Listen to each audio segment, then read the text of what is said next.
നമസ്കാരം. ബംഗ്ലാദേശ് ഇടക്കാല സർക്കാരിന്റെ തലവൻ മുഹമ്മദ് യൂനുസിനെ വെല്ലുവിളിച്ച് മുൻ പ്രധാനമന്ത്രി ഷെയ്ഖ് ഹസീന രംഗത്ത്. ആഭ്യന്തര കലാപത്തിനിടെ രക്ഷ തേടി ഇന്ത്യയിലേക്കെത്തിയ ഹസീന സൂം മീറ്റിംഗിനിടെയാണ് യൂനിസിനെ രൂക്ഷമായി വിമർശിച്ചത്. യൂനിസ് ഒരു മോബ്സ്റ്റർ ആണ് എന്നും രാജ്യത്ത് അധർമ്മം വളർത്തുകയാണ് എന്നും ഹസീന തുറന്നടിച്ചു. ക്രിമിനലുകളുടെ തലവൻ എന്നാണ് മോബ്സ്റ്റർ എന്ന പദത്തിന്റെ അർത്ഥം. കഴിഞ്ഞ വർഷം വിദ്യാർത്ഥി പ്രക്ഷോഭത്തിനിടെയുണ്ടായ അക്രമത്തിൽ കൊല്ലപ്പെട്ട 4 പോലീസ് ഉദ്യോഗസ്ഥരുടെ വിധവകളുമായി സൂം മീറ്റിംഗിലൂടെ സംസാരിക്കവെയാണ് ഷെയ്ഖ് ഹസീന മുഹമ്മദ് യൂനിസിനെതിരെ രൂക്ഷ വിമർശനം നടത്തിയത്. യൂനിസ് രാജ്യത്ത് ഭീകരരെ അഴിച്ചുവിടുകയാണ് എന്നും ബംഗ്ലാദേശിൽ അധർമ്മം വളർത്തുന്നതിൽ പ്രധാന പങ്കാണ് മുഹമ്മദ് യൂനിസ് വഹിക്കുന്നത് എന്നും ഷെയ്ഖ് ഹസീന ആരോപിച്ചു.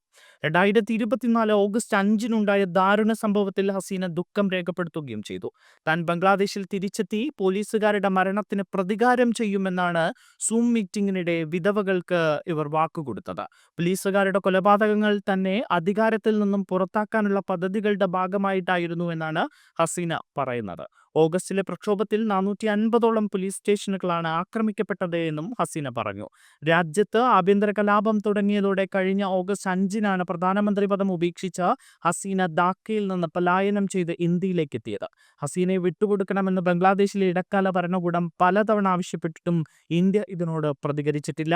അതേസമയം ഹസീനയെ തിരികെ എത്തിക്കുമെന്നും ഇതിന് മുഖ്യ പരിഗണന നൽകുമെന്നും ബംഗ്ലാദേശിലെ ഇടക്കാല ഭരണകൂടം ആവർത്തിച്ചിട്ടുണ്ട്.